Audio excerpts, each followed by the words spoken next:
more kafa do we chere we dey ya me nkwa ni ni onim no power ah say o dey enye radio so we so onim no enye radio so yi enye radio so come kemi das ma me nchia yetifo ne yahwefo so nyina na awie ma me fa updates ne kakra embra na kwaku ne bigi so emfa de aka ne ntoa so say oko Barcelona in modern day football department ba ko e na mostly pressure emba Barcelona so kra no mu goalkeeping department.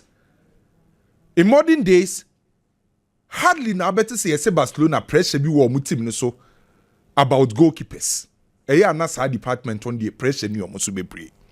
Enti ababa benya Victor Valdez a obedema from 2002 esani abasa onwa ne dem sa. After Victor Valdez yababa benya Claudio Bravo yababa benya Marc-Andre ter Stegen. Enti sa wo check Barcelona goalkeeping department na pressure ni omo so bebre. By this time around pressure ewo Barcelona so to sign a new goalkeeper. Ni nyina ne yese na Barcelona board no this season and I say season eba be rem no na goalkeeping department no enye department ba ko me decide say omo be sign a goalkeeper de naba sampanyimfo ne omo board no wogidie say ter Stegen a we free injury maba no obeba omo try to convince Szczesny say obe extend the contract nanka the new season omo use Marc-Andre ter Stegen ana Szczesny. By Barcelona head coach Hansi Flick, akache Barcelona board ne say new season ne die said ye tie bia no ono coach na only the project no on the field of play no obehia a new goalkeeper enti was omo kopo obi edeneba as it stands now Abrante fence Szczesny reports ni be free Poland the way ba say wa accept Barcelona for bid no ba uko Barcelona ankasa inside source omo say up to date untimi accept Barcelona for bid because Barca man is short term contract. Marc-Andre ter Stegen die Barca for man at say onka the long term project ne ho ana say otena Barcelona boboko nim kra na bibia ni ho guarantee say obaba ye number 1 choice goalkeeper. Ana wo hwe enura ene de Barcelona supporters ede ye ter Stegen majority of them o check exa #ter Stegen out. Supporters no do na mpokra pese sa goalkeeper ter Stegen ofri ho. So Barcelona for pay a new goalkeeper. Sa department no Hansi Flick the pressure to Barcelona so. And no ana Barcelona for any one Garcia. Obi anim so ye Espanyol for goalkeeper. Edin komo. Na one Garcia no goalkeeper no ono de opeso move eko a team betima project ni pay. So Deco ono na olidi Barcelona negotiations no ekosia one Garcia agent Wami Lopez ano mukoshia ye Barcelona krom ho mukoshia no mudidi nkoma ana Wami Lopez ede to Deco anim say na kra no o renew the contract November 16 2023 ma Espanyol for no renew ye no na clause bi wo mu say team bi oba be fa branch ni biara agist we tua 25 million euros because the contract no renew ye no clause ni wo mu ana Deco de to nanim say any problem say 25 million euros and the release clause Barca for you ready to pay because very soon Barca return 1:1 rule no and it says can any problem kese e mfama Barcelona na Espanyol mpokra na on betima san abrantie no either some de bema Espanyol loan and also mbesa de ama team fufuro loan so after meeting no ana Wami Lopez ekosia the client goalkeeper na Barcelona e no ana ode to nanim say Barca for offer no de buy no me ready to pay the amount 25 million euros na Deco ne Barca mpanyimfo mpokra proposing say or sign the Barcelona no betima sa de na ko loan team fufrom ana Abrante na ye friend say one Garcia na catch ni agent ni say da bi on team oba be sign na obesa de na ko loan enti say obeka ya sa di we ebeto odwa say a collapse boy ni ntimi join Barcelona because of loan na Barca catch the boy no and the man ba bonten say yes boy no on to join Barcelona biem no by Barcelona for anya another meeting with the boy ni agent amoma assure boy ni say oba be number 1 en kan na omo decide something be kolon no omo mfa ni kolon oba be number 1 omo say guarantee ni say on be register no omo say the two nanim say 25 million euros no on be tua omo ne Espanyol enya problem bia so boy ni agent as say meeting say this week obe decide in the future as to say obe join Barcelona and answer on join Barcelona. Other clubs it is a Manchester City. Any boy no agreement. But yes, a boy nankasa ne prefer say obetna Spain na we see akan e La Liga nim and say otna dia ne first choice ebe Barcelona. Ken personally goalkeepers are Barcelona e penny nyina no. What Brighton for goalkeeper ni din wo. Goalkeepers are Barcelona e penny nyina no. Abrante e fence Juan Garcia, Espanyol for goalkeeper no, or the best. Meche La Liga. Men fast statistics embe back me debate. Say Barcelona see ope goalkeeper for a long-term project. A fit Barcelona philosophy. Coach nankasa o Hansi Flick ni philosophy. Omo ope goalkeeper in terms of saves. Adia ba kwa ama Barcelona for no, e supporters no, omo ye hashtag testing out ni no. Eye the kind of goals session no. And says ni die untimi rely on the long-term project. Ba kraya ye friend Juan Garcia no ken. I just won't share La Liga onimda. So you're trying this week as to say Obeka so join Barca and I say on join. Mamen kwa Germany.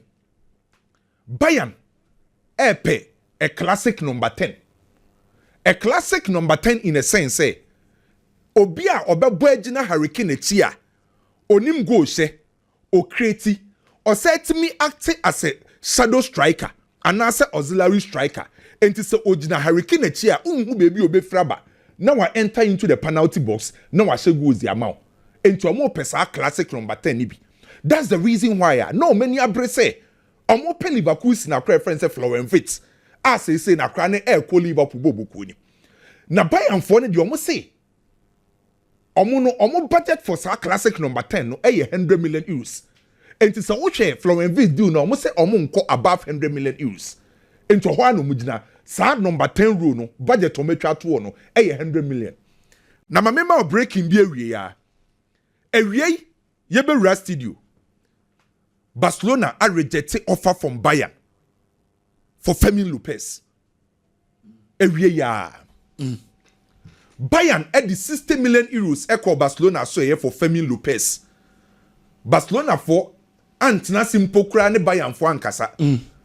Okay, say first minim first ani a troll letter oko eduma post officer be troll letter ni abo return and na ya pa Barca abo Bayern for letter ni return sika na wo me say 60 million euros Fermine Lopez 60 there yana 60 Fermine Lopez 60 million euros o ma rejecting ewie ya Bayern for na o me de bid no eko 60 million there no man janto ye Barcelona for the almost say omo nton Fermine Lopez was a very good player but me when say oko Barca a squad player na yeah or a squad player by Diama starter Diama Fermine Lopez Oma convincing na on person be ko bibian on muska na Inter for the buy e man nanse e be kan Inter for the omo be ekoi e mo ma reject e na wie Bayern 60 no say yes Hansi Flick aka kire Fermine Lopez say ni team no ohye no obi ani ho a number 10 row no oye guarantee say hoye ne dia wo o mo nyina Pedri ni position oni obi ampre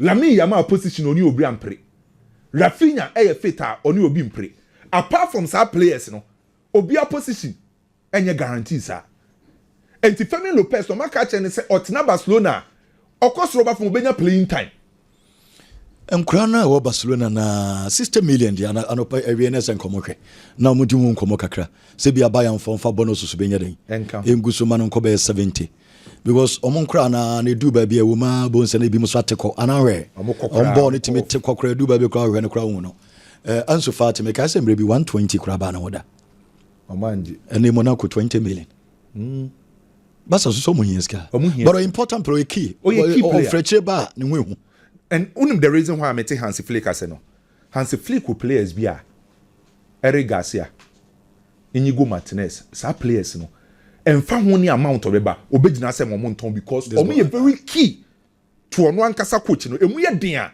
o introduce sa players no so Bayern 60 million euros omo di akwa awie ya for Fermine Lopez o ma reject ma men ko Italy Juventus mi di nkomo wo ho ache on say Jay-Z rapper America ono ankasa agency Rock Nation omo ko Brazil na agency bi wo ho ye friend no TFM agency ana Rock Nation for ne kotoye e ma ne be ye Rock Nation Brazil so majority of Brazilian players ni no masese omo Vinicius Junior abrante friend say Gabriel Martinelli omu nyina was saa agency nim eho ana Hendrick ewo Hendrick no si akande ma Real Madrid no or was Jay-Z agency nim onim say Juventus for a contact Rock Nation for say omo pe Hendrick loan Juve a contact Rock Nation Brazil so omo pe Hendrick loan na Rock Nation for no dey so omo ye okay with the deal because Brazilian players omo form ni nyina no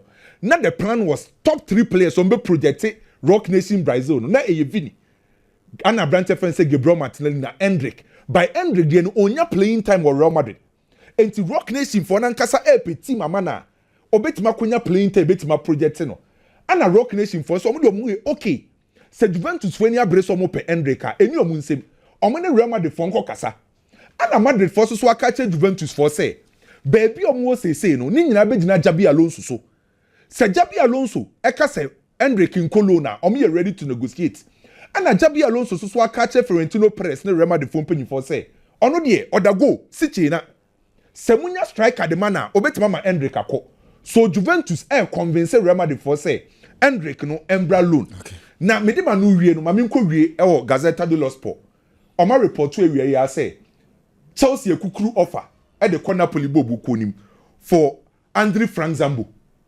ewie Angiza yes ewie na Gazeta dello Sport report story na Angiza oba obo say yes so ma report to say Chelsea ewie de offer Chelsea fan obegina if say oye midfielder oye deep midfielder na me bisa so obegina na me read this story na me busa periodistas no omo say ade ba kwa ma Chelsea de offer na ekono omo pe midfielder stability and a distribution na the main reason why omo choose Frank Andre Zambo ni eken where Chelsea deep midfielders no Enzo Fernandez 5'10" followed Adeoye Caicedo 5'10" Romeo Lavia 5'11" omo deep central midfielders no obi eni wo wa omo yentienti omo pe deep central midfielder o wa say the Ducori ne I say be attention for no be here why say attention no mu choose dia say attention for be bro and apart from attention obi obesa the stability aba no but we only bobo so can na politics season but maybe say Chelsea with that middle no obobo say am do so cra say road no dia aso mo do so and we prove under papa friends Antonio Conte ana Luciano Spalletti bobo say you heard about this you heard about this and Zambo Adoson came it as baby awoshi wo bia menchia no awoshi chia ne yepa na nyame adomu a Saturday na Double Soccer Academy no ye ko boase inti anopa Saturday so mo free boase ya no mo ko ye be boase de ne anopa 7 okay inti ye fi hɔ a na den ne ye ko dunkwa we wia dunkwa no fe inti awoshi enso be kuta mu dunkwa for ne oboase for mo ntwen Double Soccer Academy ya double say ne players here free no mo free kroma okay Kemera say ya mon komo na fe ye ni komo yipa mame ensha say fi Barcelona maybe yet Barcelona discussions 1 or 2 but ya Barcelona fonya letter from Girona again it's about Romeo returning the back so we loan no de players abro monto monfa one are return say nipa bebre refi one are return why Girona for say Romeo no say loan no masade o made abro nti Oma Sunday Romeo abre Barcelona much letter say thank you na Romeo dey say o ben dey obi are refi no but it is what it is we turn na obenya 1 million one day obenya one day obenya I'm for refi no but it is what it is Testagen issue no a very serious issue as at 2 weeks ago Barcelona for no money intention of going to buy a goalkeeper because omni say wo just section e betna because no winya nkomo no na e positive Testagen e betna inaki pena ye beton no ama nako na yama Astralaga ye promote na ama na bana 3 goalkeepers. But there are no guarantees that Testagen number number 1 and they not ninsanka da. Because section is said no see any day. on one obey number one. Then Barcelona will have time and plan for the next goalkeeper next season. But Ter Stegen situation in Nama Barcelona is serious to say. Then they will have to go to the market and get a goalkeeper. Ken, football no. Arechichirasemu bieni. 2 seasons ago, La Liga player of the season, and your goalkeeper, player of the season went to Ter Stegen 2 seasons ago. He was on top of the world. Now, Ter Stegen situation is a Ken. Aka 1 year near Kobo World Cup. Manuel Neuer wareta from the German national team. Says Abetona Bem. From 2016, he's been fighting the German national team goalkeeping, sir. A drum maybe no name Manuel Neuer, some Manuel Neuer, Nipa Brennan for Opera Cross or better. Okay. He has been waiting since 2016. Echo payment 2025 in here. Almost 10 years after the time also about the German national team. Say Omo Stefano Ortega, Oliver Boima, and the goalkeepers never no. Omo said then you do after they do the 10. I can't 1 year. Near World Cup. 1 year, no. If he continues staying at Barcelona's bench, Uncle World Cup. It may change 10 years at the year. Then I waited all these years to get opportunity to be number 1 for the German national team. It's in a situation, not so I say, or analyzing the situation now. So it's not Barcelona, not by number 2. What is the point? Then Naman sounds one call World Cup. Me am Melusu Barcelona. Me am Melusu World Cup. It's Sadia. Make me number 1 or I leave. Me but this is the perspective of Ter Stegen situation. It's common. Yasha ni yasha hakakra. If you understand how boy no esi edwin, you would also understand and appreciate in Yamana Orkano. The German national team is very important to him at this stage. Says Barcelona cannot guarantee him the number 1 position any day. Hardly will he be. And now, since in a double situation, I want to say, Ken, Ter Stegen, him for no awkward here. Me no can say, office, minya who's office, but be about Ter Stegen akwemu. Ebia, ochina, and ne be bebadia, yanko ponkuan him. Inti Barcelona will have to let him go. And they do kika kone as a Sophie club with Moko. Now, so Bekwa, I was Barcelona pan replacement. And Rechi, na Barcelona for the didn't come about Juan Garcia, Espanyol goalkeeper. No. The initial thought was that young cotton on them. Ni enfanu call loan. Anu na ma Valencia for ba say ya Tom Mandasville call Liverpool dia. Ya be pay the loan. Rebetis also came. But clearly, Sir Juan Garcia, he's the future of the Spanish national team goalkeeping. Inti also so open World Cup abo. And again, put asterisks on every transfer. Say, and now copy say about World Cup. The player be taking decision now. World Cup will play a major role. Aquadano, or that Spain for under 23. Ano krano one anu tennis and a che goalkeeping neither. Ope World Cup ako. Ewie ya kra wadi nkomo bebre. Me unso ne nkofo na kasa. I na the video na so. Oya interview boy no feel Barca em so no Barca no ano person. Ope number 1 no person oye. But you say the problem is ope number 1 aye. Number 1 and ye say Barca no be ba ope number 1. Oh good agent, the agent Andibara. Andibara ne manage Danny Omu. Andibara ne decode eti say Amoye coach any by home. Omo very close. And Dybala on the cover Mikai Faye de Barcelona Fondier. Inti ni agents in Barcelona you very fine. A one or two, Chrome one or two. And you want to continue in any on Barca, say unya Premier League in Obeko. But then this year interview ya oye. Also you open. Clearly Ope Barca no. Or you open to Ope Barca. And is a Barca for no kwa or you open. City for na empeso mufano.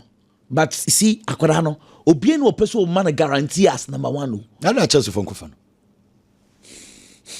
Chelsea say Roberts and says here. And I say Mike Pendes asaba. Now we just for Mupe. And you know, say problem is a boy in pen number 1. Barcelona will have to take a decision. Say, yeah, be ma number 1 and again, and also so they serious and say, how assured is I could me be jai club ka krakadi aseno say oh yeah number 1. Yeah, to say goalkeeping situation, no. Say boy, idiot, why we show up a soccer bassa. Anyway, Ken. Dear Tosubu, Mammy Ronaldo home come kakra. Kids webe. Each day biano, I get worried for Ronaldo. Ken 3 years in here. Let me sound a bit controversial. And Ken, I want to ask you.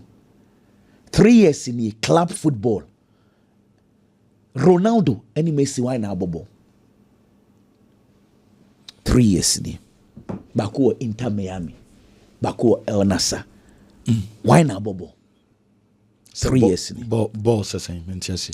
General play. When you minka goes in Kwan. Do baby, one of Mokofa when a ball ben a Saint Tina me say. One Ashe goes, one abobo. Goals the Ronaldo Ashe chain. Ronaldo 98 goals. Messi the last time I checked 45. Okay. The last 3 years. Yeah. But the last 3 years, our club. Why na active air bobo pa? Me, it is Ronaldo.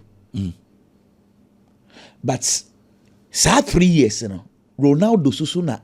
Unya a lot of trolls. I'm on for church in a pa. You know why? Messi no. If you say ja to me say board wa boy it's nobody cares what happens at Inter Miami. Messi no. Say otimi be call be 1 week no otifi o mobo. Obi amfa no ho. Say Messi the open oye o. We football no. It's nobody cares what happens. So beji trophy, so beji goal. Nanzeng, say no musi air sana mascarano. Say no musi air sana. But also be discussing. No one is discussing it. But Ronaldo, every media guy is on Ronaldo. I say Ronaldo actually. I think it's a unnecessary tension. Ronaldo the aton also. Or no, they invited sa pressure. No. Ronaldo is 40 years. 40 years now, we do no. Akakakra, no, I catching 1,000 goals. Where is the pressure of winning trophies? Or the other? A 40-year-old Ronaldo. Or say no, yes, Ronaldo pa. Oh, some no meet him here. Remember that one? I don't get it. Because he has achieved everything. Aka walk up. And then the SEC and Phantom change and do. And see, where is this pressure coming from? Why should go so no? He's playing individual, he's doing very well. So El Nasa Angie Trophy, does it make Ronaldo a bad player? Share my Kasem El Hilal.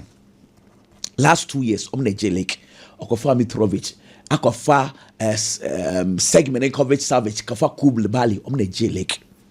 Sa last 2 years, no make you offer for Messi. Watch this. Also pay Messi. Wenya. Osio Pesala or the 150 million pounds echo Liverpool wenya okofa Neymar to 90 million Neymar buy or more ball. Last year one a J trophy no this year one J trophy. Okay. See El Hilal Anje trophy this year ni buafu say one J trophy. Adena Hilal for buafu on say the club is huge. They cannot go 1 full year without winning trophy. Afi one J trophy no or Bruno Fernandes. Epe Victor Osimhen. Well, how serious some clubs are. So say Bruno Fernandes on money 3 days and now copy him Thursday. Omo answer. They offer to table. No, so Manchester United £100 million. Bruno Fernandes alone. Omo money £65 million. Air tax free. On taking decision. Manchester and Tom and the money we are. Jessica CR7 and the fans and so for 2 others in German as a pressure no so or no answer the question about Biana measure 1,000 goals and it can be na as in Kufa almost 100. Okay, Biggie Ken, what is 1,000 goals today in found Cristiano Ronaldo in Seminole. So yeah, dear Crana team 90 me achieve and no be a team. And so what you go king Anna? The man had drained say in some trophy wukrum wankasa. And so I shall say you more Jimo more cabby. Me tie guy back who being sports or in central. Yes. When will the quote? Yes, Abdulaziz Anasa. Abdulaziz. Are you fatu screen so no be can be a hard dream. Because this is a person and this is a guy who project mo league in ID. Yeah. Okay, so being for no wakata. But omo Saudi, you know. Share you wanna fund you know to sumame. And some no kind, you know, I know a gentleman. One will some now account. Also, in the last 2 seasons, Anasa has become weaker. A Cristiano Ronaldo goal is celebrated more than a team win. He has turned his teammates into his ball boys instead of warriors. All they do is make the seal celebration with him every time, like little kids. Another season, over 30 seal, yet no title to show. Next, Ronaldo has goals. I'm on my seal baby more than 30. But only trophy be on the baba. Also turning it in the teammates as ball boys. Into ball boys instead of warriors. It looks like say until you go, yes, celebrating the goal more than team in a win. It looks like say the kind of project I don't know person the Cristiano Ronaldo baba you know. Me feel say one way or the other.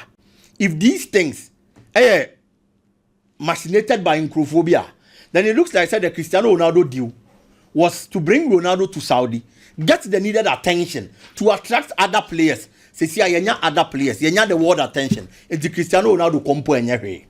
Well, yes, all fair too. They haven't been fair to the player, but football and because we're project on league, you know. Into as a commentator, I also know because of league and intimate crew for so crying. Anymore. No can same way for player no I'm a league na ye attractive na and I'm a league and we are singing na. Since Grammy show say Saudi league and go for money touching Turkey. Maybe the Portugal. I'm for France. Turkey, Portugal. Say France say PH in I'm on for her pa.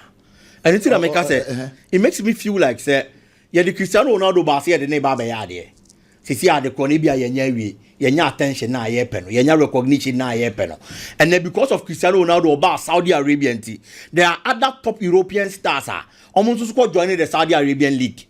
A lot of them, countless. Untimi mobile. It is a ebia kwa could do our stage now. I feel that Cristiano Ronaldo should leave. And it is not just about the commentator Ken. Cristiano Ronaldo teammates on my free team minimum. It looks like say everything around the club Cristiano Ronaldo and the Kobasa now who he. And I feel say contract no on to me extend he should leave. Find another club now on the ball on him if only he still wants to play. Ken Arsenal, there is growing interest in a striker. And where Arsenal bobo konim. Omu hiya so mu di obi beba no aba solve sa problem ne di ama omo. And the football no. Ya done the numbers game. It is obi a player. Or your striker you bisa say washe goals say. Or your offensive midfielder you bisa assist do awaye. So a defensive midfielder you because the tackles then the clearances and in the interceptions and so you're saying. Because football no it's start from just playing to become the numbers game. A lot of these forward players are contributing goals to their clubs normally their successes no. It will become Mohamed Salah the number of goals for the Liverpool this particular season. About other players, Osman Dembele contribution, Olympique Marseille, the second in the French league. Oh, the second no, the number of goals are Mason Greenwood, Edema team no. We are talking about Atlanta today. One of the players of Atlanta baby omoda we talent Serie log and so I qualify for Champions League Matteo Retegui based on the numbers how they man a club. It is a fast striker. One thing you have to look at are your numbers. And I feel for the Arsenal situation, I check put too much. The growing interest in a striker friend is Victor Gyökeres. Can Abrante actually say he's a quality striker? On my numbers consistently since the attention ne so on disappointing here. Last season none the numbers any good. About a games 33 and or share 29 goals no matter 10 assists. Into 39 goal contribution from a year 33 games it will league in from there you read this season muno among for us last season performance now will dine dino are you going to do same ube improve on that and I say betiako you read this season muno he has played 33 games again watch 39 goals this season it will league in or the 10 aka from your share last season no and our assist a year 7 times in 2 seasons or about 66 matches and the Diama Sporting Lisbon. Was 68 goals and our 17 times. It's 66 games. Direct goal contributions. I am Maku 85. It is a such a striker. Numbers need to dance. Yes, he's a good player. Wow. Season where I last season, last 2 seasons, in fact, even last 3 seasons, Menumi Anubaja to say Arsenal biggest problem has been the number 9 department. Can this season Arsenal top scorers, top 5 scorers, Kai Havertz in another through league, Moshe 9, Trossard any second, Oche 8, player friend is Martinelli, Eshe 8, Merino Eshe 7. And after Bukayo Saka and so Eshe 6. Top 5 scorers for Arsenal. No, Oka goals to Boma. They scored 38 goals. Top 5 scorers for Arsenal. Oka goals to Boma. They scored 38 goals. One player Ashe 39. Mijini say oh they never beka Arsenal team ne ho. 2 different leagues. That is very true. But at least numbers na wo baby almost say ano. And then obegina so na dia dance say he's a good player. And to be here so beba no baba boa. Arsenal then stepping up the chase because the biggest problem for them for the past 3 seasons has been their striking department. No more Fabrante friend is Victor Gyökeres. Emra no more me gina ni mo no nya adwuma emfama omo. Ken uko Italy. For the first time, Ebiana coach a friend Gianpiero Gasperani every Atlanta Bobo Konim. There is growing reports about Italy. Se papa ni peso free Bobo Konim because he feels say all but team dim first no 9 years ago, na team ni niska. Enti se me ba ba beboa. Mo fa players or mo form. And as I fa players or mo form. Ni atete o mo to make them big players. Ni aton bi enyamfa so ni abibin so abo team ni a pair respectable position in league log the top like the Liverpool situation about no mo Jurgen Klopp omo hwe Jurgen Klopp aduma na wa ye e Borussia Dortmund with limited resources any players omo nya known because at that time na Liverpool sika sem wo form kakra edi yen konko manager o tesa ne mfa ne mra ye manage kakra bi obetimi afa players omo wo form no system na mo ma big players na fe ye de oma botim ni nya resource aye hwehwe enye ma gina ni nya sika ni ahase ato akase de ama no eno mo kofa papa ne bae enye ma gina aye no they started buying big players for him almost spending on Van Dijk and a host of other players are no more big no more boosro e de ne bae but Gasperani feel say on only situation there has been different for the past 9 seasons said your buy our chance no mo yini low no ma hye ne high no eno no mo guso o mo ya sa bepem ne but season bia na ken almost unqualified Champions League. Season Biano, almost expected so budget trophies. Season Biano, almost expected so only Inter Milan num, only Juventus num, only AC Milan num, almost spend the Akasi never compete with league anymore. Now what to me ye BB and the Atlanta Bobo Kono. It is a sign of pressure and a tear. A better danger amount of so betting Atana team anymore. No achieving results now almost share. I'm a near my kind. Your both season way you know. You're taking the top scorer in the Italian Serie A.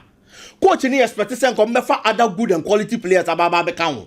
No wa build the kind of team o mo na hwehwe no. No mo de awura next season mu akwa Champions League. Na eventually league ni mu so mo timi compete for the title. But say see amene wo ka say there are offers. Ebi are tegi beko.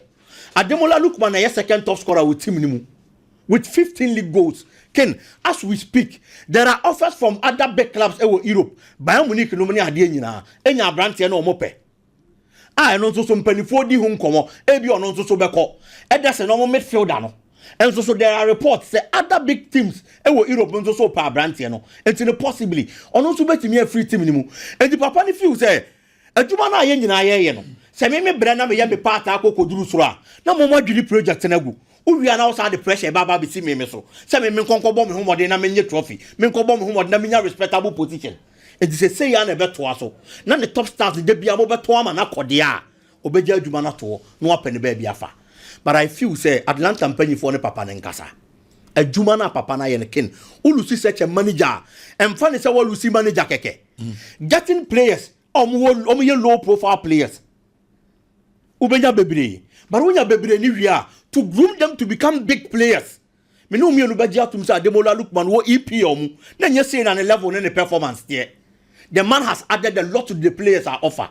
It is a Ujane Maneko. Now I say he's a manager can cover perfect fraba. Ebia na want to me and Yadio no bet me afa low profile players. No grow more to big players. It's almost you no money papa ni nkomo na possibly. Do you hear some Bayama or better no? On that team no more Juman from Atlanta. Well, Okay, ɛno ɛyɛ Gianpiero Gasperini. Yes. Okay. Yɛn fɛn nsuo na membrɛ sisi na mentoa me nkɔmmɔdeɛ no so. Yɛbɛsi aba no yɛba bɛtoa so deɛ ma mo na yɛdi ɛyɛ saa nkɔmmɔ no. Ma memfa wei nto dwa ma menwɛhyɛ ɛyɛ Mr.